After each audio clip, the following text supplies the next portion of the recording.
70th BPSC के लिए जितना भी टाइम बचा हुआ है, अभी भी आप थोड़ी सी मेहनत करके, रेगुलर स्टडी करके, सिर्फ और सिर्फ 70th बीपीएससी का एग्जाम ओरिएंटेड जितना एग्जाम निकालने के लिए जरूरी है, उतना मटेरियल, उतना सिलेक्शन मटेरियल पढ़ के प्लस उसके एक्सक्लूसिवली रिकॉर्डेड वीडियोस देख के, तो ये हो गया पूरा पढ़ाई। करीबन 2 घंटे की practice daily, paid quiz plus test series से, और प्लस हम जो पीवाईक्यू कंपाइल करके देते हैं वो, और लास्ट में रिवीजन। ये 3 चीजें करके करीबन 8-9 घंटे अगर आप अभी से भी दे दें तो पीटी आराम से निकल सकता है। सिर्फ और सिर्फ उतना दिया जाएगा जिससे 70th बीपीएससी का पीटी का कट ऑफ निकल जाए, चाहे जैसा पेपर आ जाए, easy, moderate, tough, analytical, conceptual, factual. करना क्या है, पीपीआर फॉर्मूला अपनाइए। 6-1 का जो है इसमें हिसाब किताब है। 6 घंटे डेली पढ़ाई करनी है। पढ़ाई किससे किससे करनी है? एससीएस का selection material plus paid group के जो रिकॉर्डेड, एक्सक्लूसिवली रिकॉर्डेड, बाकायदा हमने पीपीटी में बना के इस बार पेड ग्रुप के लिए जो है स्पेशली वो दिए हैं। ठीक है, तो पढ़ाई 6 आवर्स, करीबन 2 घंटे की प्रैक्टिस। प्रैक्टिस के लिए क्या क्या रिसोर्सेज है? एससीएस की टेस्ट सीरीज है, एससीएस का पेड क्विज है, और एससीएस के पीवाईक्यू जो कंपाइल्ड वाले हैं, जितना उसमें दिया है बस उतना ही पीवाईक्यू रेलेवेंट है। हम बाकायदा देखिए, जितने भी जैसे सालों के पेपर होते हैं, हम उसमें से जो इररिलेवेंट क्वेश्चन होते हैं, जैसे करंट वगैरह के क्वेश्चन आगे के एग्जामों के लिए रिलेवेंट नहीं होते हैं। ठीक है, कई सारे जो जीके वगैरह के फैक्ट्स बदलते जाते हैं वो भी आगे रिलेवेंट नहीं रहते हैं, तो उनको फिल्टर करके जो आज के लेटेस्ट इन पैटर्न पे चल रहे हैं उस हिसाब से पूरी प्रैक्टिस हम करवाते हैं पेड क्विज में, टेस्ट सीरीज में। ठीक है, 1 घंटे का रिवीजन करना पड़ेगा। 9 घंटे अगर आप जो है टाइम दीजिए, सिर्फ ये 3 चीज कर ले, आराम से चाहे जैसा पेपर आ जाए कट ऑफ क्लियर हो सकता है। SCS selection material plus exclusively recorded videos, paid quiz, test series. एक चीज और है कि हम सिलेबस को 3 आयाम पे खत्म करते हैं। पहला आयाम यह है selection material plus exclusive video. ठीक है, जितना 70th बीपीएससी पीटी के कट ऑफ निकालने के लिए जरूरी है वो सब इसमें दे दिया गया है। अलग से कुछ नहीं पढ़ना है। ये वाला अगर आपने टोटल बीपीएससी का स्टडी फॉर सिविल सर्विसेज का लिया तो आपको अलग से कुछ देखना ही नहीं है, ना टेस्ट सीरीज, ना पीवाईक्यू, ना करंट अफेयर, ना बिहार स्पेशल, ना बिहार का करंट, सब कुछ इसी में मिल जाएगा। पूरा प्री का कंप्लीट है ये। इसके बाद मेंस का भी हमारा आंसर राइटिंग वगैरह, टेस्ट सीरीज वगैरह सारी चीजें चलती हैं। ठीक है, और आज से नहीं, कई सालों से चल रही है लगातार। तो पढ़ना ये है, 6 घंटे के लिए आपको इसको जो है डेली पढ़ना है, अभी जितने भी दिन बचे हुए हैं। ठीक, तो सिलेबस में प्लस पीवाईक्यू प्लस लेटेस्ट इन पैटर्न के हिसाब से जितना एक्चुअली में जरूरी है पढ़ने के लिए वो हमने इसमें दे दिया। इसके अलावा नहीं जरूरत है। पीवाईक्यू में जो भी फैक्चुअल बीपीएससी स्पेशलाइज जितने भी एग्जाम ओरिएंटेड जितना चीजें जरूरी है वो सब हमने इसमें दे दिया।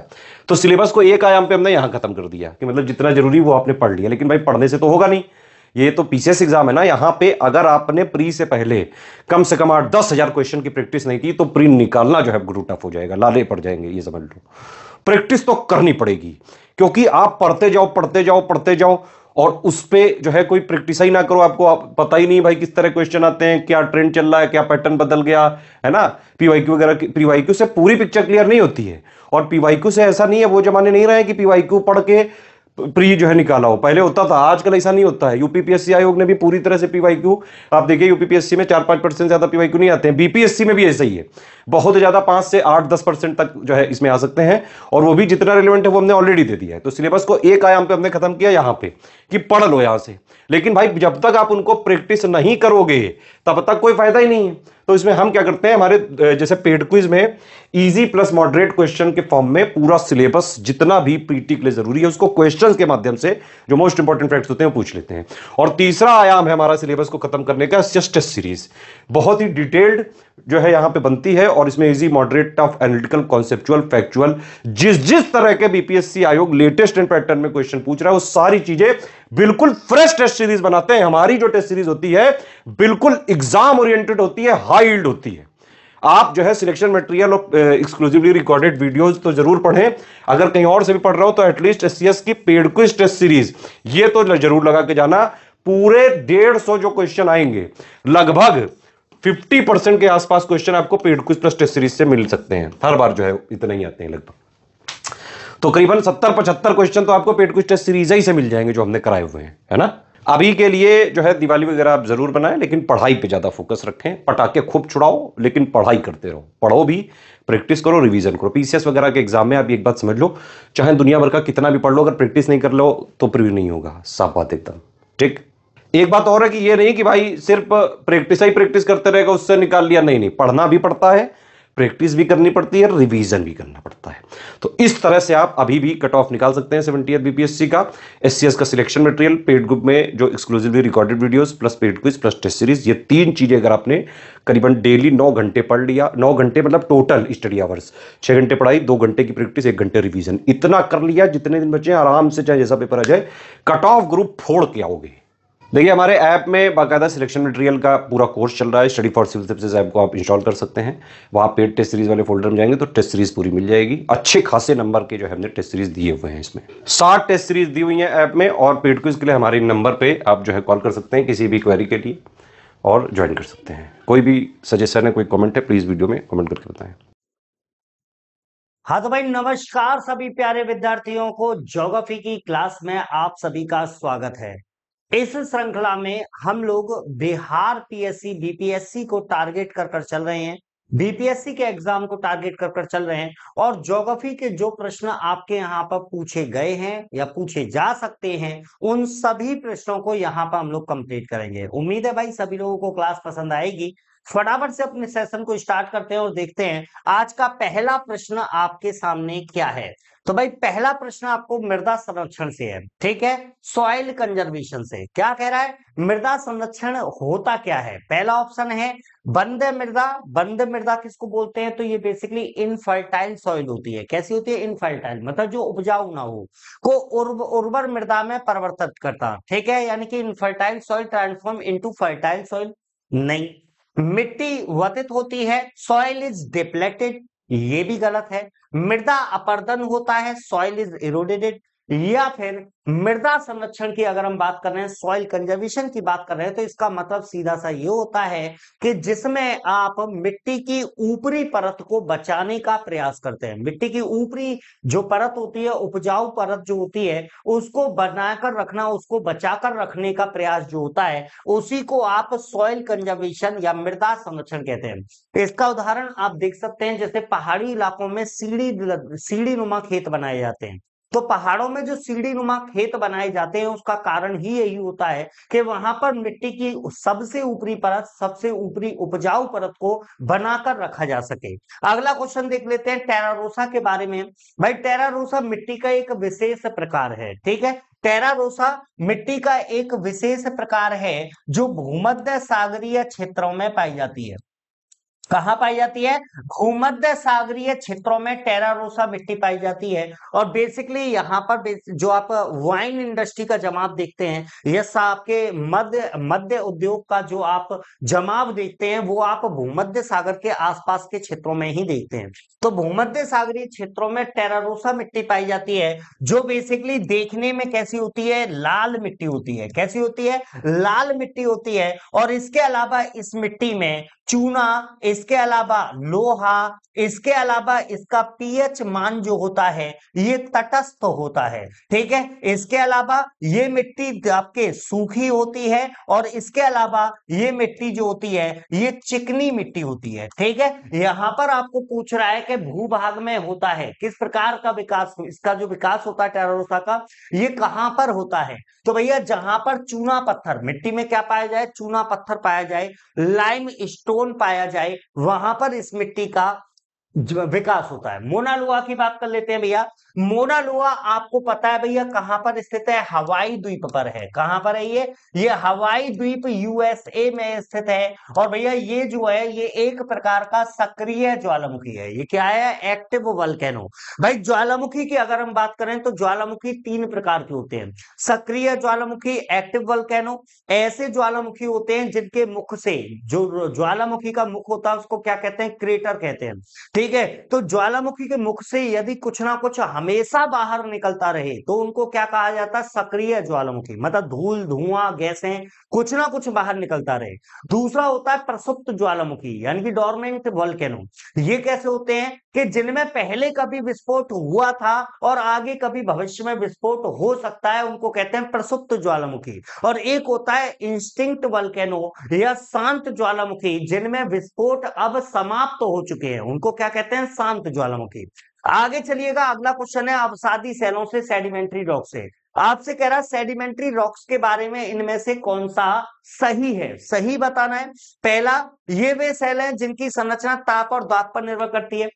भाई एक चीज देखिए, अगर मैं यहाँ पर सेलों की बात हूं तो भैया आपकी सेल जो हैं या चट्टाने जो हैं वो तीन प्रकार की हैं। एक होती है आग्नेय चट्टान, जिनको आप इग्नियस रॉक्स कहते हैं। इसके अलावा एक होता है जिसको आप आद्य चट्टान मतलब सेडिमेंट्री रॉक्स के नाम से जानते हैं, ठीक है। और एक होता है जिनको हम कहते हैं कायांतरित चट्टान, या इनको आप मेटामॉर्फिक रॉक्स के नाम से जानते हैं। क्या कहते हैं इनको? मेटामॉर्फिक। ठीक है भाई, यहां पर गौर कीजिएगा कि जब मैग्मा या लावा ठंडा होता है तो उससे जो चट्टान बनेगी वो होती है आग्नेय चट्टान, ठीक है। फिर आग्नेय चट्टानें यदि अपर्दित होती हैं, यदि उनमें इरोजन होता है, काट छांट होती है, टूट फूट होती है, तो उसके बाद जो चट्टानें बनती हैं वो होती हैं अवसादी चट्टानें।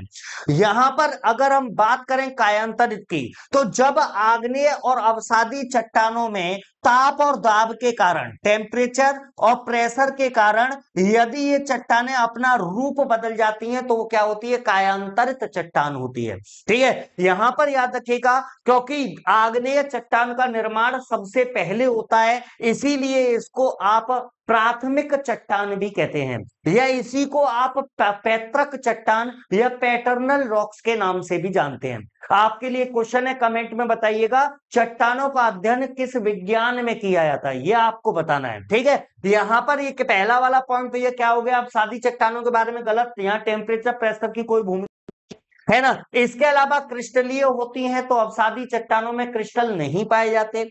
ये सेलें स्तरों में निक्षेपित होती हैं, ये बिल्कुल सही बात है, ठीक है। अवसादी सेलों का निर्माण कैसे हो रहा है? आग्नेय चट्टानों का टूटे फूटे भागों से, ठीक है। अब होता क्या है कि टूटे फूटे भाग आकर कहीं पर बिछ गए, उससे क्या हुआ कि आपके अवसादी चट्टान का निर्माण हो गया। कुछ समय के बाद दोबारा टूटा फूटा भाग उसके ऊपर आया, वो जम गया, तो इससे क्या होता है? परतें बन जाती हैं। इसीलिए अवसादी चट्टानों को परतदार चट्टान भी आप कह देते हो, ठीक है। अगला चलते हैं, अगला क्वेश्चन क्या है? टिन इनमें से कहां मिलता है? प्लासर निक्षेपों में, कायांतरित में, अल्पशिलिक आग्नेय सेलों में, या इन सब में? तो भैया आपको याद रखना है, टिन की अगर हम बात करें, सोने की बात करें, चांदी की बात करें, प्लेटिनम की बात करें, तो जो बहुमूल्य धातुएं हैं ये प्लेसर निक्षेप या प्लेसर डिपॉजिट में मिलती हैं। अब आप कहोगे सर प्लेसर डिपॉजिट क्या होता है? तो याद रखिएगा, प्राकृतिक रूप से यदि बहुमूल्य खनिजों का असंगठित जमाव हो जाता है, ठीक है, प्राकृतिक रूप से नेचुरली यदि बहुमूल्य खनिज कहीं पर इकट्ठा हो जाते हैं असंगठित रूप से, तो उसी को प्लेसर निक्षेप कहा जाता है। आगे की तरफ देखते हैं, अगला क्वेश्चन, शिवालिक के, दक्षिणी शिवालिक के चट्टान श्रेणी का भाबर क्षेत्र किस प्रकार का उदाहरण है? भाई यहां पर चार नाम याद रखिएगा, काफी एग्जाम में पूछता है। भाबर, इसके अलावा तराई, इसके अलावा बांगर, इसके अलावा खादर, ठीक है। भाबर क्षेत्र क्या होता है भैया? तो जो पर्वतों की तलहटी होती है, ठीक है, पर्वतों की तलहटी, तो पर्वतों से जब नदी निकलती है, नदी नीचे उतरती है, तो वो अपने साथ अवसाद सेडिमेंट को बहाकर लाती है। तो होता क्या है कि जो पर्वतों की तलहटी होती है वहां पर नदियों का जो बहाव होता है, नदियों का जो स्पीड होता है वो काफी अधिक होता है। तो यहां पर एक मिट्टी बिछ जाती है जिसमें कंकड़ पत्थर ज्यादा पाए जाते हैं, कंकड़ पत्थर युक्त मिट्टी बनती है, जिसको भाबर क्षेत्र कहते हैं। आगे बात समझ में? भाबर क्षेत्र वो क्षेत्र होता है जहां पर छोटी नदियां लुप्त हो जाती हैं, ठीक है। छोटी नदियां इन कंकड़ पत्थरों से नीचे की तरफ चली जाती हैं, नीचे होकर बहना प्रारंभ करती हैं। इसके बाद का जो क्षेत्र होता है वो तराई क्षेत्र होता है, जहां पर लुप्त हुई नदियां दोबारा से दिखनी शुरू होती हैं।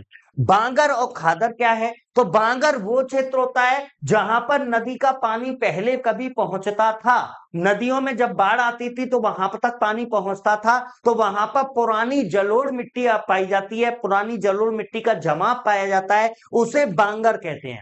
और खादर क्या है? जहां पर हर साल नदियों के द्वारा नई मिट्टी लाकर बिछाई जाती है, उसको क्या कह देते हैं? खादर, ठीक है। यहां पर आपको याद रखना है कि जो आपके दक्षिण शिवालिक के आसपास का भाबर क्षेत्र है, वहां पर किस प्रकार की स्थिति पाई जाएगी? तो ये पीडमोंट की स्थिति पाई जाती है, पीडमोंट सिचुएशन पाई जाती है।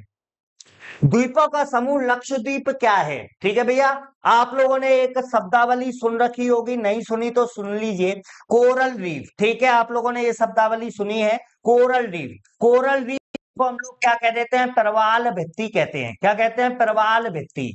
होता क्या है? तो भैया समुद्र जो होता है, ओशन जो होते हैं, सागर जो होते हैं, सागर में एक समुद्री जीव पाया जाता है जिसका होता है पोलिप। ये पोलिप नाम का जीव जो होता है, ये समुद्र के पानी को पीकर और अपना पोषण, अपना न्यूट्रिशन करता है। फिर पोलिप जो होता है, ये अपने चारों तरफ एक खोल, एक आवरण बनाता है, कवर बनाता है, कवच बनाता है। और वो कवच जो होता है, क्योंकि देखो ये पोलिप की एक विशेषता होती है कि ये कॉलोनियों में निवास करते हैं, मतलब एक ही जगह पर लाखों करोड़ों पोलिप जो हैं वो इकट्ठा रहते हैं। तो होता क्या है, जब पोलिप खत्म हो जाता है, मर जाता है, तो उसके बाद में कोई दूसरा पोलिप आकर उसी के खोल के ऊपर अपना खोल बनाता है। तो लंबे समय के बाद इन खोलों से एक चट्टान का निर्माण होता है, जिस चट्टान को मूंगे की चट्टान या प्रवाल भित्ति कहते हैं। और हमारा लक्षद्वीप जो है, ये मूंगे की चट्टान का ही, कोरल रीफ का ही एक उदाहरण है। एक और क्वेश्चन याद रखेगा कि मूंगे की जो चट्टानें होती हैं, समुद्र का वर्षा वन भी कहा जाता है। जैव विविधता के कारण इनको समुद्र का वर्षा वन भी कहते हैं। बायोडायवर्सिटी काफी पाई जाती है, इसी वजह से इनको रेन फॉरेस्ट ऑफ ओशन के नाम से जाना जाता है। आगे देखते हैं, अगला क्वेश्चन आपके सामने है। भारत विस्तृत है, यहाँ पर भैया आपको बेसिकली देशांतर अक्षांश का विस्तार दे रखा है, लेकिन इनमें से कोई भी ठीक नहीं है, मतलब इनमें से उपरोक्त में से कोई आंसर नहीं है।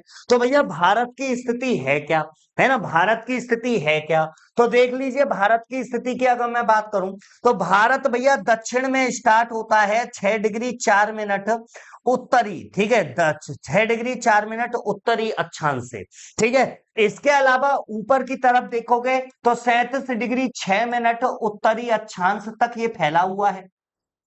जो सबसे दक्षिणी बिंदु है, इसको आप इंदिरा पॉइंट के नाम से जानते हो। यह इसी को भैया कहां पर है? ये निकोबार में मिलेगा। और भारत की जो आपकी मुख्य भूमि है, उसका अंतिम बिंदु पूछे तो वो केप कॉमोरिन है। इसके अलावा पश्चिम की बात करें तो 68 डिग्री 7 मिनट, है ना, 68 डिग्री 7 मिनट पूर्वी देशांतर। और भैया जो पॉइंट है, इसको क्या कहते हैं? गोरमोता, ठीक है। इसी प्रकार पूर्वी बिंदु जो है, ये 97 डिग्री 25 मिनट में स्थित है। और इसे क्या नाम देते हैं? तो इसको किबिथु या फिर बलांगू के नाम से जाना जाता है। इसी प्रकार अगर उत्तरी बिंदु पूछा जाए तो इसको इंदिरा कॉल के नाम जाता है। तो भारत की स्थिति ये है, लेकिन ये ऑप्शन इसमें मौजूद नहीं है। आंसर क्या लगाओगे? डी। अगला क्वेश्चन देख लेते हैं। अगला क्वेश्चन आपके सामने है, कह रहा है कि भैया भारत का क्षेत्रफल एरिया विश्व का 2.4 है, तो भारत की जनसंख्या विश्व की जनसंख्या का कितना परसेंट है? बहुत अच्छा क्वेश्चन है भाई, ठीक है। अगर हम भारत की जनसंख्या की बात करते हैं, तो आपको याद रखना है कि भारत की जो जनसंख्या है ना, ये विश्व जनसंख्या का लगभग 17% के आसपास है। और अगर टोटल, अगर आपको एग्जैक्ट डाटा याद रखना है, तो 17.78% आपको याद रखना है। अगला क्वेश्चन देख लेते हैं, गंगा की जलोढ़ मृदा एलुवियल सॉइल जो है, उसकी डेप्थ कितनी है, गहराई कितनी है? ठीक है, तो इसकी गहराई जो है ये 6000 मीटर तक है। याद रखिएगा, 6000 मीटर तक की गहराई इसमें पाई जाती है। भारतीय मानसून मौसम के परिवर्तन से संकेतित होता है, ये किसके कारण होता है? भैया किसके कारण होता है, ये जानने से पहले थोड़ा सा मानसून के बारे में जानने का प्रयास करें। अगर मैं ग्लोब की बात करता हूं, ठीक है, अगर मैं ग्लोब की बात करता हूं, तो आपका जो ग्लोब है, यहां बीचों बीच में भूमध्य रेखा आ जाती है, इक्वेटर आ जाती है। ऊपर वाला जो गोलार्ध है वो नॉर्दर्न हेमिस्फीयर, उत्तरी गोलार्ध, और नीचे वाला जो है ये हेमिस्फीयर या दक्षिणी गोलार्ध है। अगर भारत की स्थिति पूछ ले तो भारत कहां पर स्थित है? तो भारत उत्तरी गोलार्ध में स्थित है, ये तो सबको पता है। अब आ जाओ भारत प्रायद्वीपीय स्थिति, ठीक है, ये आपके प्यारा सा भारत, ठीक है। अगर भारत की स्थिति को अगर हम देखें, तो भारत की जो स्थिति है भैया, दक्षिण भारत की, वो कुछ इस तरीके की स्थिति है।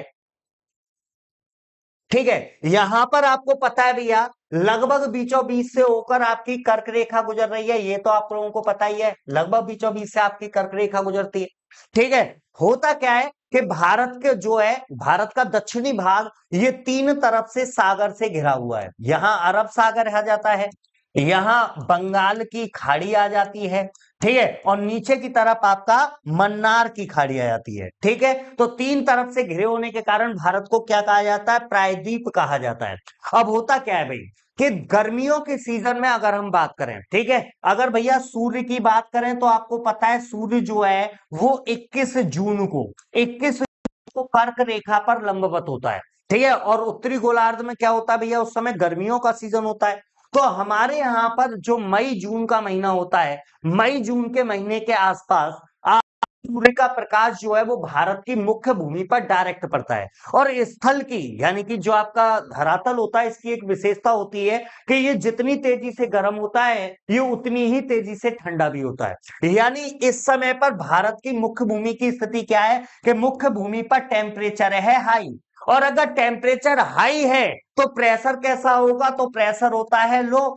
ठीक है, इसके अपोजिट अगर मैं सागर की बात करता हूं, जल की बात करता हूं, तो जल की विशेषता होती है देरी से गर्म होना और देरी से ठंडा होना। यानी यहां पर टेम्परेचर होता है लो लेकिन प्रेशर होता है हाई। हमें पता है भाई फेरल का नियम, ठीक है, फेरल का नियम हमें पता है। वो उन्होंने क्या बताया कि हवाएं जो हैं वो भैया हाई प्रेशर से लो प्रेशर की तरफ चलती हैं। यानी यहां पर जो हवाएं चलेंगी वो कुछ इस तरीके से चलेंगी, और इसी को आप बोलते हैं भारत में मानसून का आगमन। ठीक है, तो भैया ये मानसून जो भारत में आ रहा है इसके पीछे रीजन क्या है, तो इसके पीछे रीजन जो है वो है भूमि और महासागर के बीच तापमान का अंतर। इसी टेम्परेचर के कारण हवाएं जो होती हैं वो हवाएं सागर से धरातल की ओर चलती हैं और भारत की मुख्य भूमि पर आकर वर्षा करती हैं। इसी को हम क्या कहते हैं, मानसून। मानसून किस भाषा का शब्द है ये आपको कमेंट में बताना है। अगला क्वेश्चन देख लीजिए, अगला क्वेश्चन देख लीजिए क्या कह रहा है, भैया इनमें से कौन सी ऐसी नदी है जो मानसरोवर झील के पास से निकलती है। भाई ब्रह्मपुत्र झील की बात करूं तो याद रखिएगा ये तिब्बत में मानसरोवर झील के पास में चेमा युंगडुंग ग्लेशियर है, वहां से निकलती है। सतलुज नदी की बात करूं तो ये भैया निकलती है आपके मानसरोवर के पास में राकसताल या राक्षसताल से। सिंधु नदी की बात करूं तो ये भी मानसरोवर झील के पास से बोखरचू नामक स्थान से निकलती है। यानी कि ये तीनों नदियां जो हैं ये कहां से निकलती हैं, तिब्बत में मानसरोवर झील के पास से। अगला क्वेश्चन है हुंडरू जलप्रपात निर्मित तो है कहां पर, इंद्रावती नदी, कावेरी नदी, स्वर्ण रेखा या इनमें से कोई नहीं। ठीक है, यहां पर आपको बता दूं भैया हुंडरू प्रपात की अगर करें तो हुंडरू प्रपात कहां पर स्थित है, तो ये रांची में स्थित है। कहां पर है, रांची। और किस नदी पर है, तो ये स्वर्ण रेखा नदी पर स्थित है। अगला क्वेश्चन पूछ रहा है हिमालय में हिमरेखा आइस लाइन जो है वो स्नो लाइन जो है वो कहां से है, तो भैया आपको 4300 मीटर से 6000 मीटर पूरब में यहां से आपकी हिम रेखा जो है वो पाई जाती है। अगला क्वेश्चन देख लेते हैं, भारत की तटरेखा पूछ रहा है ना, भारत की तटरेखा पूछ रहा है, ये आपसे आएगा क्वेश्चन। तो भैया भारत की तटरेखा या जलीय सीमा की मैं बात करूं, वाटर बाउंड्री की मैं बात करूं तो ये निकलती है 7516.6। इसके अलावा स्थलीय है, स्थलीय सीमा की अगर बात करूं तो यह है 15,200 किलोमीटर। यानी भारत की टोटल सीमा रेखा की लंबाई 716.6 किलोमीटर निकलती है। तो देखिए एक ही क्वेश्चन में तीन क्वेश्चन शामिल हैं। चलिए अगला क्वेश्चन देख लेते हैं, भैया इनमें से कौन सी नकदी फसल नहीं है। नकदी फसल क्रैश क्रॉप, ठीक है, मतलब जिसको किसानों के द्वारा इसीलिए उगाया गया है जिससे वो उससे कैश कमा पाए, नकद कमा पाए। ठीक है, और नकदी फसल में भैया गन्ना आ जाएगा, कपास आ जाएगा, जूट आ जाएगा, गेहूं नहीं आएगा, क्योंकि गेहूं किस प्रकार की फसल है, तो ये खाद्यान्न फसल है। आगे देखिएगा भारत सबसे अधिक उत्पादक और उपभोक्ता है। इनमें से कौन सी ऐसी चीज है जिसमें भारत उत्पादन भी सबसे ज्यादा करता है और उसका उपभोग भी भारत में ही सबसे ज्यादा होता है, तो यहां पर आपको दाल याद रखना है, दालों में। ठीक है, अगला क्वेश्चन देख लेते हैं क्या है, यदि भारत की जनसंख्या में सालाना 2% से वृद्धि हो तो जनसंख्या में 2 गुना तक वृद्धि होगी, 25 वर्ष में, 30 वर्ष में, 35 वर्ष में, 40 वर्ष में। भाई एक कैलकुलेशन के हिसाब से अगर देखा जाए, ठीक है, एक कैलकुलेशन के हिसाब से देखा जाए तो अगर 2% की दर से लगातार वृद्धि चलती रहे तो 40 वर्षों में इंडिया की पॉपुलेशन 2 गुनी हो जाएगी। अगला क्वेश्चन देख लीजिए, सबसे अधिक जनसंख्या वाला शहर पूछ रहा है भारत में। बंगलौर दे रखा है, कोलकाता दे रखा है, हैदराबाद दे रखा है, चेन्नई दे रखा है। भाई यहां पर मैं आप लोगों को बता देना चाहता हूं, वैसे तो सबसे अधिक जनसंख्या जो है ना, वो आपके मुंबई में है। ठीक है, यहां पर जो ऑप्शन हमें दे रखे हैं, इस ऑप्शन के हिसाब से अगर आंसर लगाएं, क्योंकि देखो यहां पर कोलकाता भी है और चेन्नई भी है, तो कोलकाता और चेन्नई, इन दोनों में भैया आप लोग कंफ्यूज ना करें, इन दोनों में आप कतई कंफ्यूज ना करें। और इतना याद रखेगा कि चेन्नई वैसे ऊपर आना चाहिए, कोलकाता से ऊपर कौन आना चाहिए, चेन्नई, लेकिन इसका आंसर जो माना गया था वो बी माना गया था। ठीक है, लेकिन मैं आपको बता देता हूं कोलकाता से पहले किसकी है, चेन्नई, चेन्नई की पॉपुलेशन ज्यादा है। ठीक है, अगला क्वेश्चन देख लीजिए, क्षेत्रफल की दृष्टि से सबसे बड़ा महाद्वीप कौन सा है। भैया यहां पर गौर करिए, सबसे बड़ा महाद्वीप कौन सा है, सबको पता है एशिया, दूसरे नंबर का कौन सा है, अफ्रीका, तीसरे नंबर पर आता है उत्तरी अमेरिका, चौथे पर आता है दक्षिण अमेरिका, पांचवे पर आता है अंटार्कटिका, ठीक है, छठे नंबर पर आता है यूरोप और सातवें नंबर पर आता है ऑस्ट्रेलिया। ठीक है, तो ये महाद्वीपों का क्रम है, याद रखेगा। यहां पर भैया क्या आंसर लगेगा, अफ्रीका। इन चारों में से जो सबसे बड़ा है वो कौन सा है, अफ्रीका। अगला क्वेश्चन देख लीजिए, रात में साफ आसमान, रात में बादल वाले आसमान की अपेक्षा अधिक ठंडे होते हैं। भाई एक चीज पर गौर कीजिएगा, अगर आकाश में बादल छाए हुए होंगे, क्योंकि आपको पता है पूरे दिन भर सूर्य का प्रकाश धरातल ग्रहण करता है, और जब सूर्य का प्रकाश धरातल ग्रहण करता है तो रात के समय जो हमारी पृथ्वी गर्म होती है, तो पृथ्वी जो है वो अपनी हीट, अपनी ऊष्मा को रिफ्लेक्ट करती है, वापस करती है। ठीक है, अगर ऊपर बादल छाए होंगे तो वो रिफ्लेक्शन रुक जाएगा, नीचे से जो आपकी ऊष्मा ऊपर की तरफ जाएगी वो रुक जाएगी, और अगर वो रुक जाएगी तो इससे आपके टेम्परेचर में वृद्धि होगी। ठीक है, यहां पर क्या कह रहा है, रात में साफ आसमान, लेकिन अगर आसमान साफ है तो वो जो आपका रेडिएशन जा रहा है, जो आपका रिफ्लेक्शन जा रहा है, वो लगातार होता रहेगा, और लगातार होता रहेगा तो वो रात कैसी होगी, अधिक ठंडी होगी। ठीक है, यहां पर कारण क्या लगाओगे, तो विकिरण लगाओगे, रेडिएशन लगाओगे, पृथ्वी के द्वारा जो प्रकाश लौटाया जाता है वो। ठीक है, अगला देख लेते हैं यहां पर क्या कह रहा है, कौन सी जोड़ी सही है, मतलब इनमें से कौन सा सही है।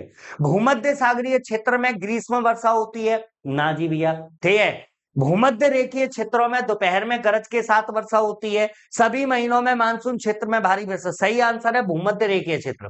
इक्वेटोरियल रीजन जो होते हैं ना भैया, यहां पर लगभग प्रतिदिन वर्षा होती है। ठीक है, पूरे दिन यहां पर अधिक प्रकाश रहता है, अधिक प्रकाश के कारण क्या होता है कि ज्यादा तापमान रहता है, तापमान के कारण जो आपका पानी है उस पानी का भाप बनकर ऊपर जाना अधिक होता है। शाम होते होते, ठीक है, वहां पर क्या होता है, बादल बनने लगते हैं और फिर वहां पर वर्षा होती है। तो आंसर क्या हो जाएगा, बी। इसीलिए आपको पता है विश्व की सर्वाधिक वर्षा जो है वो भूमध्य रेखीय वनों में होती है ना। और इसी वजह से जो भूमध्य रेखीय वन होते हैं उन्हें सदाबहार वन यानी एवरग्रीन फॉरेस्ट कहते हैं आप। अगला क्वेश्चन देखो, पूर्वी समुद्र की स्वामिनी के रूप में किसे जाना जाता है, श्रीलंका, पाकिस्तान, म्यांमार और भारत। भैया यहाँ पर याद रखिएगा श्रीलंका। ठीक है, श्रीलंका जो है इसको पूर्वी समुद्र की स्वामिनी यानी कि mistress of the east ocean के नाम से जाना जाता है। अगला क्वेश्चन है, आकाशगंगा के केंद्र की परिक्रमा करने में सूर्य को कितना समय लगता है,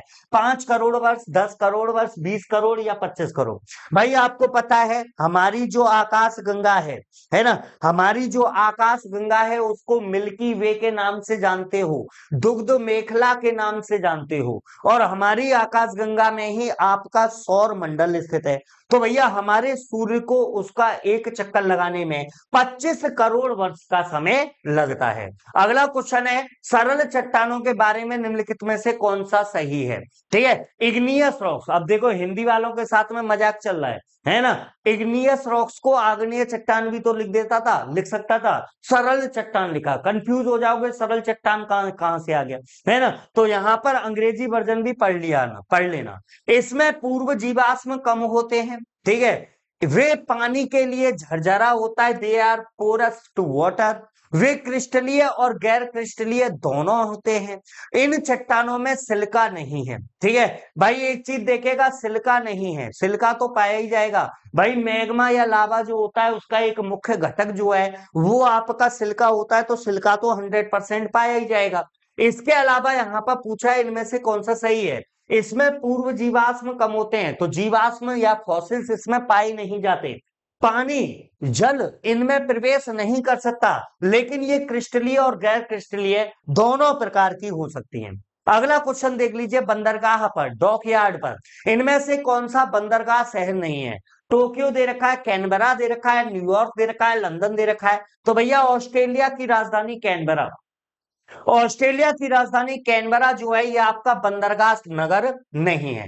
पारिस्थितिकी संतुलन के लिए न्यूनतम वन कितने आवश्यक हैं। भैया टोटल भूमि का लगभग 33%। ठीक है, टोटल भूमि का 33% वनों से घिरा हुआ होना चाहिए, जिससे आपको पारिस्थितिकी संतुलन यानी इकोलॉजिकल बैलेंस प्राप्त होगा। अगला क्वेश्चन देख लेते हैं, लिग्नाइट का सबसे बड़ा भंडार कहां पर है। नेपाल में, चीन में, न्यूजीलैंड में या भारत में।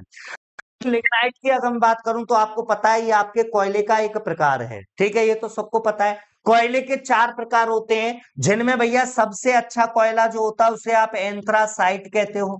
इसके बाद में दूसरा जो आता है इसको आप बिटुमिनस के नाम से जानते हो। इसके बाद भैया गुणवत्ता के आधार पर तीसरा नंबर आता है लिग्नाइट का। ठीक है, और चौथा नंबर जो आता है वो आता है पीट का।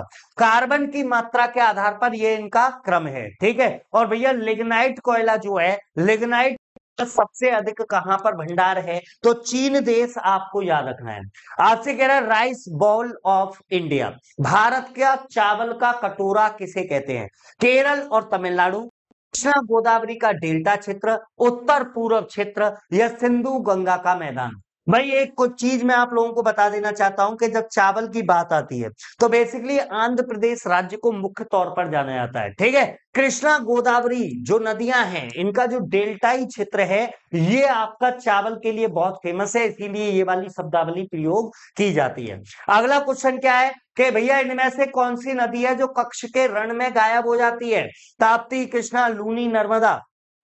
भाई ताप्ती नदी कहां से निकलती है। ठीक है, आपसे क्वेश्चन आ सकता है, आपसे पूछा जा सकता है कि भैया ताप्ती जो नदी है ये नदी निकलती कहां से है, पूछ सकता है। तो ताप्ती नदी कहां से निकलती है, बैतूल जिले से। ठीक है, ताप्ती नदी कहां से निकलती है, बैतूल जिले से, मध्य प्रदेश। ठीक है, इसके अलावा बैतूल में भी अगर पूछे मुल्ताई पहाड़ियों से निकलती है ताप्ती। कृष्णा नदी कहां से निकलती है, महाबलेश्वर से निकलती है, महाराष्ट्र में। ठीक है, इसके अलावा लूनी कहां से निकलती है, तो भैया आपके अरावली पर्वत श्रृंखला से। नर्मदा नदी कहां से निकलती है, तो ये अमरकंटक की पहाड़ियों से निकलती है। यहां पर पूछा है इनमें से कौन सी नदी कक्ष के रण में जाकर गायब हो जाती है, तो वो है आपकी लूनी नदी। मेरा एक क्वेश्चन है, कमेंट करके बताइएगा, भारत की ऐसी कौन सी नदी है जो कर्क रेखा को 2 बार काटती है।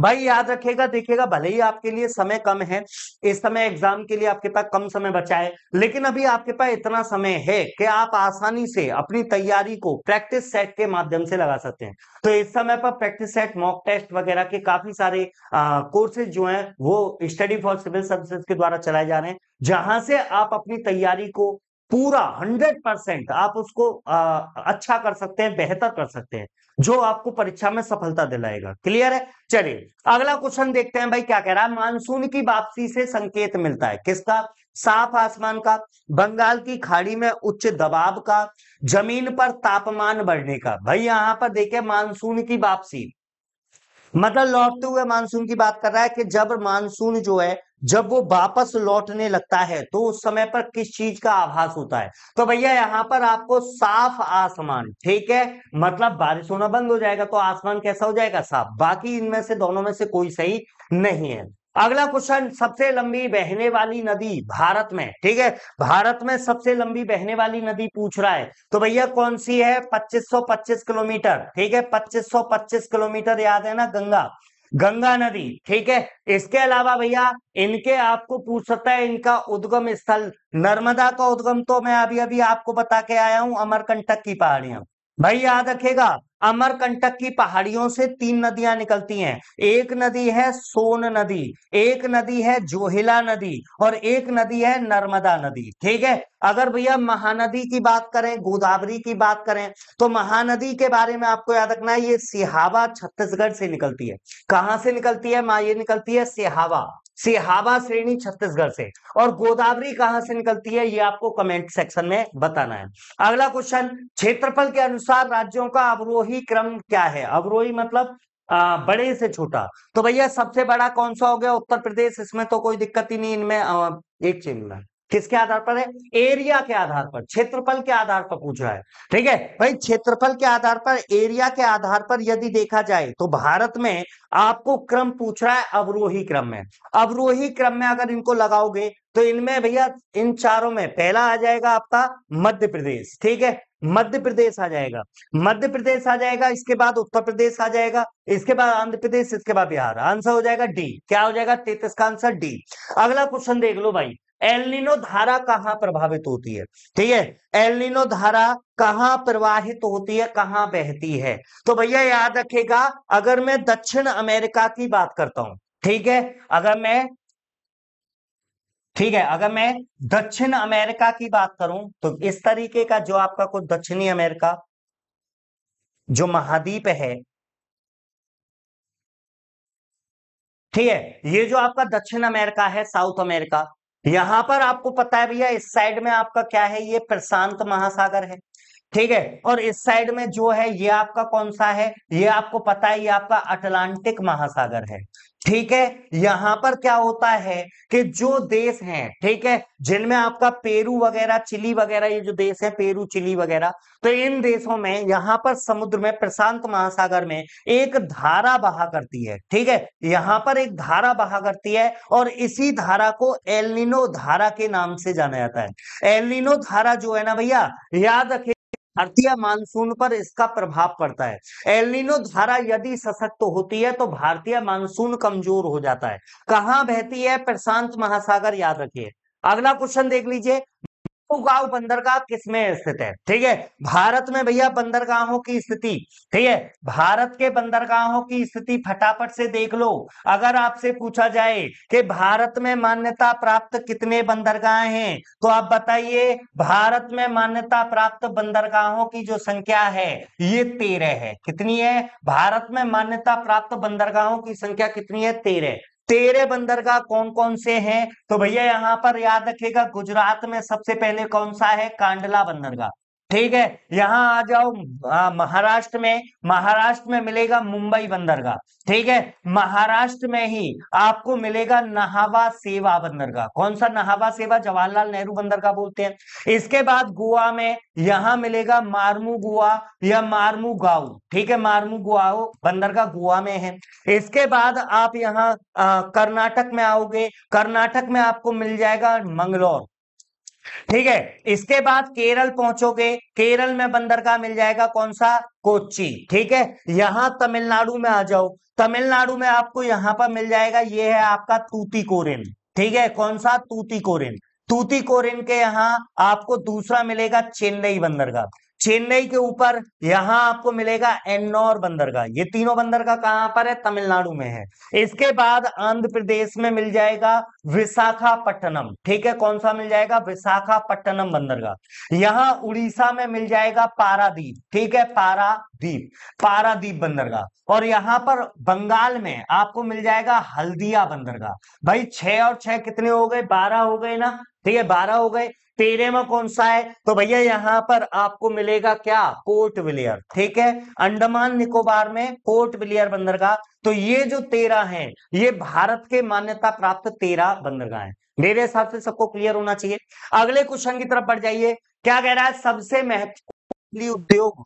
अच्छा, इसका आंसर लगा दिया ना, है ना। मार्मुगांव बंदरगाह कहां पर है? तो गोवा में है। ठीक है, अगला क्वेश्चन देख लो फटाफट से। सबसे महत्वपूर्ण मछली उद्योग को होता है गहरे समुद्र, तटीय क्षेत्र, अंतर्देशीय, प्राकृतिक, अंतर्देशीय। भैया एक चीज याद रखेगा, मछली उद्योग सबसे ज्यादा जो पनपता है वो तटीय क्षेत्रों में, कोस्टल रीजन में पनपता है। ठीक है, जो तटीय क्षेत्र होते हैं, जो आपके जो महाद्वीपों का जो किनारा होता है, वहां पर और याद रखिएगा जहां पर गर्म जलधारा ठंडी जलधारा से मिलती है वहां पर मत्स्य क्षेत्र अधिक ज्यादा बढ़िया होता है, ठीक है, वहां से मछलियां अधिक पकड़ी जाती हैं। अगला क्वेश्चन देख लेते हैं क्या है। 1991 की जनगणना के अनुसार जनसंख्या है, भाई 1991 की बात कर रहा है। आपको पता है 1991 के बाद 2001 की भी जनगणना हो गई, 2011 की भी जनगणना हो गई। अब किसकी बात कर रहा है ये 1991 की बात कर रहा है कि 1991 की जनगणना कितनी थी। 1991 में हमारे भारत में टोटल पॉपुलेशन क्या थी ये आप लोगों को पूछा जा रहा है। तो यहाँ पर ये वाला डेटा याद रखिएगा, वैसे तो पुराना क्वेश्चन है, पूछे जाने की संभावना कम है। 840.6। अगला देख लीजिए, पटना का स्थानीय समय है भारतीय मानक समय से आगे, भारतीय मानक समय के पीछे, भारतीय मानक समय के बराबर, यही आंसर लगेगा भैया। इंडियन स्टैंडर्ड को है, इंडियन स्टैंडर्ड टाइम कहां से निकाला जाता है, 82.5 डिग्री से निकाला जाता है। 82.5 डिग्री, ये जो आपकी भारतीय मानक समय रेखा है ये भैया कहां से, ये टाइम कहां से कैलकुलेट किया जाता है, मिर्जापुर, है ना, कई जगह पर नैनी इलाहाबाद भी आपको मिलता है। आपको बताना है, एक क्वेश्चन मैं आपको दे देता हूं, आपको बताना है कि भारतीय मानक समय रेखा भारत के किन किन राज्यों से करती है। ये क्वेश्चन आपको कमेंट सेक्शन में मुझे बताना है, भारतीय मानक समय रेखा किन किन राज्यों से होकर गुजरती है। अगला क्वेश्चन हमारे सामने है, पृथ्वी को सूर्य की परिक्रमा करने में कितना समय लगता है। तो भैया लगभग 365 सही 1/4 दिन, मतलब 365.25 दिन लगते हैं। अगला क्वेश्चन, सौरमंडल का सबसे गर्म ग्रह, भैया याद रखिएगा शुक्र की बात करें वीनस, है ना, रोमन देवी के नाम पर है, जो रोमन देवी है वीनस, उनके नाम पर इसका नाम पड़ा है, बेसिकली जो सुंदरता की देवी होती हैं, ठीक है। यहां पर शुक्र की बात करें तो ये आपके सौरमंडल का सबसे गर्म ग्रह है, सबसे चमकीला ग्रह है, ये भी याद रखिए। अगला क्वेश्चन देख लीजिए क्या है, विश्व की सबसे लंबी पर्वतमाला कौन सी है। वाह भाई, ठीक है, विश्व की सबसे लंबी पर्वतमाला कौन सी है, एंडीज पर्वतमाला। कहां पर है, दक्षिण अमेरिका में।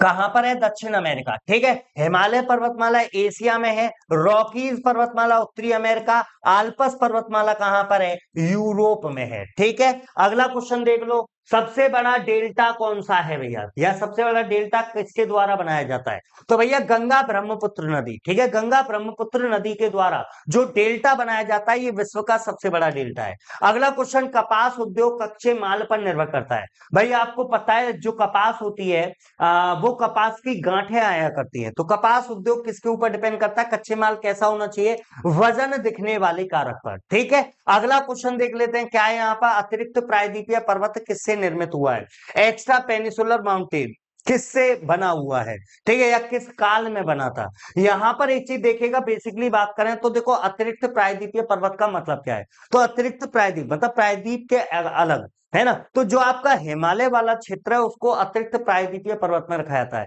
वैसे तो हिमालय के बनने की स्टार्टिंग जो है वो पहले हो चुकी थी, लेकिन हिमालय का सबसे साउथेस्ट जो श्रेणी है शिवालिक श्रेणी, उस शिवालिक श्रेणी का निर्माण कब हुआ, तो कैनी सेनोजोइक काल आपको याद रखना है, सेनोजोइक काल याद रखना है। आंसर क्या हो जाएगा, 44 का आंसर आपको डी लगाना है। अगले क्वेश्चन की तरफ बढ़ जाते हैं। नेक्स्ट क्वेश्चन, गंगा के मैदान की पुरानी जलोढ़ मिट्टी, अभी अभी बता के आया था भैया, बांगर मिट्टी। नई जलोढ़ मिट्टी क्या कहलाती है, खादर मिट्टी। भाबर क्या होता है, तो पर्वतों की तलहटी वाला क्षेत्र। अगला क्वेश्चन देखिए, भद्रावती स्टील प्लांट कहां पर है, भद्रावती नदी, भद्रा नदी, तुंगा नदी या तुंगभद्रा। तो भैया नदी का नाम क्या है, याद रखिएगा, भद्रा, ठीक है, भद्रा नदी, भद्रा नदी याद रखेगा कि 46 का आंसर क्या हो जाएगा, बी, ठीक है, 46 का आंसर क्या हो जाएगा, बी। भाई भद्रावती के बारे में आपको याद रखना है, ये बेसिकली जो है ना, भद्रावती जो है ये बेसिकली स्टील प्लांट, ये विश्वेश्वरैया के नाम,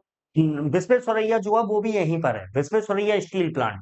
अगला क्वेश्चन देख लेते हैं क्या है, भारत में जूट का सबसे बड़ा उत्पादक, भाई जूट जिसको हम लोग क्या बोल देते हैं, बेसिकली पटसन के नाम से जानते हैं, जूट का सबसे बड़ा उत्पादक। ऑप्शन में आंध्र प्रदेश दे रखा है, बिहार दे रखा है, तमिलनाडु दे रखा है, पश्चिम बंगाल दे रखा है।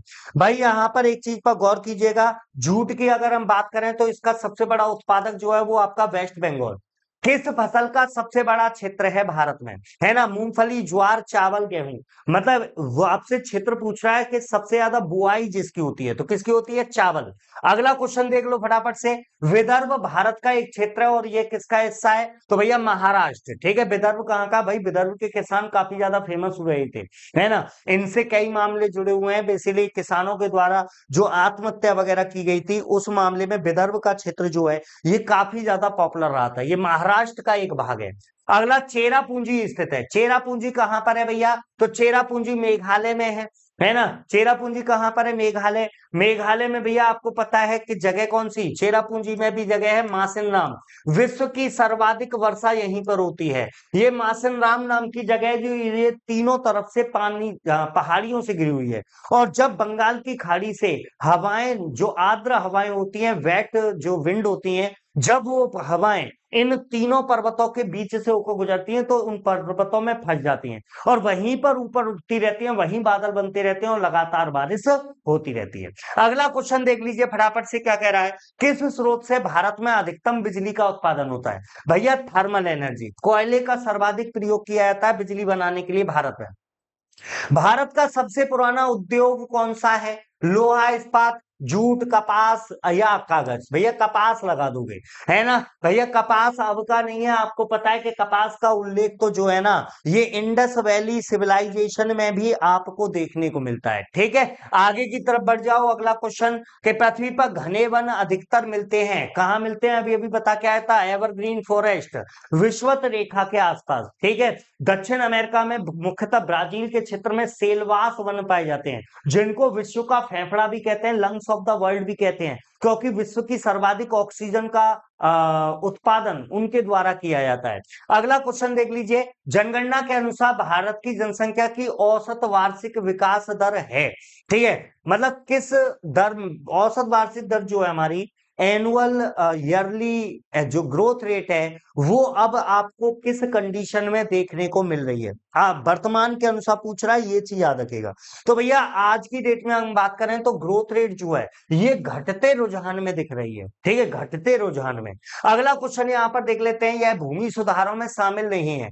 बिचौलियों का उन्मूलन बिल्कुल है, सहकारी खेती बिल्कुल है, खेतों का समेकन है, किसानों का घर कर्ज। भैया घर कर्ज का भूमि सुधार से, लैंड रिफॉर्म से क्या लेना देना है? कोई लेना देना नहीं है। यानी आंसर यहाँ पर क्या लगा देना है आपको? डी आंसर लगा देना है। अगला क्वेश्चन देख लेते हैं, हरित क्रांति की सफलता भैया किस पर निर्भर थी? HYB बीज का प्रयोग। ठीक है, दूसरा क्या है? पर्याप्त सिंचाई के स्रोत, रासायनिक उर्वरक, कीटनाशक, या फिर ये सभी। भाई यहाँ पर एक चीज पर गौर कीजिएगा कि इसके सारे के सारे ऑप्शन जो हैं वो आपके क्या है? ठीक। ठीक है, इन तीनों का ही प्रयोग किया गया था। अगले क्वेश्चन पर आ जाओ। बिहार का उत्पादन में एकाधिकार पूछ रहा है, इनमें से ऐसा क्या है जिसमें बिहार का उत्पादन में एकाधिकार है? भैया पाइराइट उत्पादन याद रखिएगा। ठीक है, टोटल उत्पादन का लगभग 95% भाग, टोटल उत्पादन का लगभग लगभग मान के चलिएगा तो 95% भाग जो है ना वो बेसिकली आपके यही बिहार से उत्पन्न होता है। और ये जो पाइराइट होता है इसका मुख्य उपयोग जो होता है वो कागज उद्योग में होता है। अगला क्वेश्चन देख लेते हैं, गेहूं का सबसे बड़ा उत्पादक। याद रखिए कि क्या पूछ रहा है? प्रोड्यूसर पूछ रहा है, उत्पादक पूछ रहा है। इनमें से अगर देखोगे तो क्या ऑप्शन लगाओगे? उत्तर प्रदेश। हाँ, हरियाणा पंजाब मत लगाना। हरियाणा पंजाब का जो नंबर आता है ना वो प्रोडक्टिविटी के आधार पर आता है, उत्पादकता, उत्पादन उत्पादकता में अंतर होता है। अगला क्वेश्चन देख लीजिए, क्या कह रहा है? वह ग्रह जिसके कोई भी उपग्रह नहीं है। तो भैया दो ग्रह ऐसे हैं जिनका कोई उपग्रह नहीं है, एक है आपका बुध और एक है आपका शुक्र। और बुध यहाँ पर कौन सा है? मरकरी। ठीक है, अगला क्वेश्चन देख लीजिए, गल्फ स्ट्रीम क्या है ना। तो भैया गल्फ स्ट्रीम आपको पता ही है, ये एक महासागरीय प्रवाह है। क्या है? ये एक महासागरीय प्रवाह। ठीक है, अगर आप देखोगे बेसिकली उत्तरी अमेरिका वाला क्षेत्र, नॉर्थ अमेरिका वाला पोर्शन, तो नॉर्थ अमेरिका, ठीक है, जो नॉर्थ अमेरिका वाला पोर्शन है इस तरीके से, तो यहाँ पर आपके कैरिबियन सागर है। ठीक है, यहाँ पर कैरिबियन सागर है। इस कैरिबियन सागर से होकर गर्म जलधारा ऊपर की तरफ इस तरीके से बढ़ती है और ये आपके उत्तरी अमेरिका के किनारे किनारे, महाद्वीप के किनारे किनारे इस तरीके से ऊपर की तरफ बढ़ती है। कैसी है? गर्म। ये गर्म धारा है, और इसी गर्म धारा को क्या बोलते हैं आप, गल्फ स्ट्रीम बोलते हैं। ठीक है, ऊपर की तरफ यहां पर ग्रीनलैंड है, पता है आपको, यहां से होकर एक ठंडी जलधारा नीचे आती है, और जिसे आप क्या नाम देते हो, लेब्राडोर। क्या नाम देते हो, लेब्राडोर। ये ठंडी है और नीचे वाली कैसी है, गर्म। ये दोनों धाराएं एक जगह पर आकर मिल जाती हैं, ये वाला, ठीक है, यहां पर आकर मिल जाती हैं, तो यहां पर कोहरा टाइप का छा जाता है, धुंध छा जाता है, और मछली उत्पादन के लिए बहुत फेमस है। क्लियर है। चलिए अगला क्वेश्चन देख लेते हैं, क्या कह रहा है, दुनिया का सबसे अधिक आबादी वाला देश है। ठीक है, अप्रैल 2023 से भारत सबसे अधिक आबादी वाला देश होगा। ठीक है, लेकिन इस समय पर अगर देखा जाए तो भैया इनमें से ऑप्शन जो आपको लगाना है वो क्या हो जाएगा, चीन। ठीक है, चीन देश जो है ये भैया विश्व का सर्वाधिक आबादी वाला देश। अगला क्वेश्चन, जोहान्सबर्ग किसके लिए फेमस है, तो भैया सोने की खानों के लिए प्रसिद्ध है जोहान्सबर्ग, दक्षिण अफ्रीका।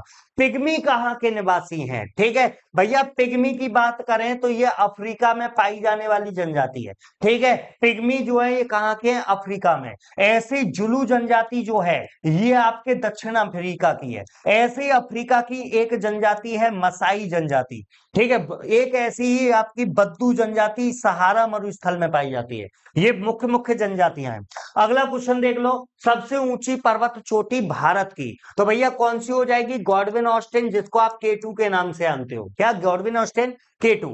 अगला क्वेश्चन देख लीजिए, शिवालिक श्रृंखला का गठन हुआ, तो भैया शिवालिक श्रृंखला का गठन कब हुआ, सेनोजोइक काल में। मैंने पहले ही बताया था इसका आंसर। चलिए रेगुर क्या है, तो भैया रेगुर किसे कहा जाता है, काली मिट्टी को रेगुर के नाम से भी जाना जाता है। अगला क्वेश्चन, दिल्ली क्या है, तो भैया दिल्ली केंद्र शासित प्रदेश, यूनियन टेरिटरी है। अगला यहां पर देखिएगा, कावेरी जल विवाद इनमें से किन के बीच में है, आंध्र प्रदेश तमिलनाडु, आंध्र प्रदेश कर्नाटक, कर्नाटक तमिलनाडु, तमिलनाडु पुडुचेरी। भाई कावेरी जल विवाद है ना, यहां पर एक चीज पर गौर कीजिएगा, अगर मैं बात करता हूं जल विवाद का मतलब क्या होता है। भाई देखो, कोई नदी है, अब वो नदी जो है वो कई राज्यों से होकर बहती है। अब जब नदी कई राज्यों से होकर बहती है तो वहां पर राज्यों को कितना उसके जल का प्रयोग करने का अधिकार होना चाहिए, उससे संबंधित है। तो कावेरी जल विवाद कर्नाटक तमिलनाडु राज्य के बीच में, याद रखिएगा। अगला क्वेश्चन देख लो, गारो जनजाति कहाँ की है, ठीक है, तो भैया गारो जनजाति कहाँ की हो जाएगी, मेघालय। ठीक है, गारो जनजाति कहां से संबंधित है, मेघालय से। अगला क्वेश्चन, भाखड़ा नांगल संयुक्त परियोजना में कौन कौन शामिल है, भाखड़ा नांगल परियोजना में कौन कौन शामिल है, ये आप लोगों को बताना है। भाई भाखड़ा नांगल के बारे में आपको पता होगा, है ना, सतलुज नदी। ठीक है, यहाँ पर हरियाणा, पंजाब, राजस्थान, तीनों का नाम याद रखिए। कोंकण रेलवे किन राज्यों से होकर गुजरती है, तो भैया भारत में जो आपका पश्चिमी घाट है, तो भारत के पश्चिमी घाट पर जो राज्य स्थित है, मतलब महाराष्ट्र, गोवा, कर्नाटक, केरल, यहां से कोंकण रेलवे। अगला क्वेश्चन, ग्रैंड कैनियन क्या है, तो भैया ग्रैंड कैनियन जो है, ठीक है, ग्रैंड कैनियन जो है ये एक महाखड्ड है। क्या है ये, महाखड्ड। और ये किस नदी के द्वारा बनाया जाता है, तो ये कोलोराडो नदी के द्वारा, यूएसए। ठीक है, कोलोराडो नदी के द्वारा बनाया जाता है। तो क्या है ये, एक प्रकार का गॉर्ज है। अगला क्वेश्चन यहां पर आपसे कह रहा है कि किसी स्थान का मानक समय निर्धारित करता है, देशांतर, अक्षांश, अंतरराष्ट्रीय तिथि रेखा, प्राइम मेरिडियन लाइन। भाई ग्रीनविच रेखा का नाम सुना होगा। ठीक है, ग्रीनविच रेखा या प्राइम मेरिडियन लाइन का आपने नाम सुना होगा। यहां से भैया विश्व के किसी भी स्थान का समय निर्धारित किया जाता है। बोडो कहाँ के निवासी हैं, गारो पहाड़ी, संथाल परगना, अमेजन या मध्य प्रदेश। भाई बोडो जनजाति पूछ रहा है। ठीक है, बोडो जनजाति इनमें से कहां से संबंधित है, तो ये भी गारो पहाड़ियों से संबंधित है। किससे, गारो पहाड़ियां, बोडो। ठीक है, अगला क्वेश्चन देख लेते हैं, यहाँ पर पनामा नहर किस किस को जोड़ती है, तो भैया उत्तरी अमेरिका दक्षिण अमेरिका के बीच में है ना, उत्तरी अमेरिका दक्षिणी अमेरिका को क्या करती है ये, जोड़ने का पूछ रहा है। प्रशांत महासागर, अटलांटिक महासागर, लाल सागर, भूमध्य सागर, हिंद महासागर, प्रशांत। यहाँ पर आंसर लगेगा प्रशांत महासागर को अटलांटिक महासागर। अगर अटलांटिक नहीं देता तो कैरेबियन सागर भी दे सकता है, वो आंसर भी यहाँ पर सही माना जाएगा। ठीक है, उत्तरी अमेरिका दक्षिणी अमेरिका को क्या करती है, अलग करती है। अगला क्वेश्चन, माउंट एटना क्या है, भैया याद रखिएगा माउंट एटना एक प्रकार का ज्वालामुखी है, यानी कि एक्टिव वल्केनो है, या फिर आपके जिसको सक्रिय ज्वालामुखी बोलेंगे, सक्रिय ज्वालामुखी है। माउंट एटना कहां पर है, तो इटली में है। ठीक है, माउंट एटना इटली। अगला क्वेश्चन, हिमालय का पीडमांट क्षेत्र कौन सा है? तो मैंने बताया था पीडमांट क्षेत्र के रूप में जो तलहटी का क्षेत्र होता है, तो भैया आपके हिमालय की सबसे दक्षिणतम जो श्रृंखला है उसको क्या कहते हैं? शिवालिक। आंसर क्या लग जाएगा? शिवालिक। अगला क्वेश्चन, भारत का सबसे बड़ा रबर उत्पादक राज्य कौन सा है? ठीक है, तो भैया भारत का सबसे बड़ा रबर उत्पादन करने वाला, आंध्र प्रदेश दे रखा है, कर्नाटक दे रखा है, केरल दे रखा है और आपको तमिलनाडु दे रखा है। तो यहाँ पर सही आंसर आपको याद रखना है केरल राज्य। अगला क्वेश्चन देख लेते हैं, आम्र वर्षा क्या है? आमों की बौछार, आमों का टपकना, बिहार बंगाल में मार्च अप्रैल की बारिश, इनमें से कोई नहीं। ठीक है, आम्र वर्षा, यह भैया ये जो होती है ना आम्र वर्षा, ये मानसून पूर्व वर्षा है। मानसून से पहले थोड़ी बहुत वर्षा प्राप्त होती है, मानसून पूर्व वर्षा है और मुख्य रूप से कहां से संबंधित है? तमिलनाडु से संबंधित है। कहां से संबंधित है? तमिलनाडु से संबंधित है। यानी यहां पर जो आंसर आपको लगाना है, इनमें से कोई नहीं, इनमें से कोई नहीं। अगला क्वेश्चन देख लो क्या है, पूर्वी घाट पश्चिमी घाट कहां पर आपस में मिलते हैं? तो भैया नीलगिरी की पहाड़ियां, नीलगिरी की पहाड़ियों पर पूर्वी घाट पश्चिमी घाट से मिलता है। क्लियर रहेगा सब लोगों को?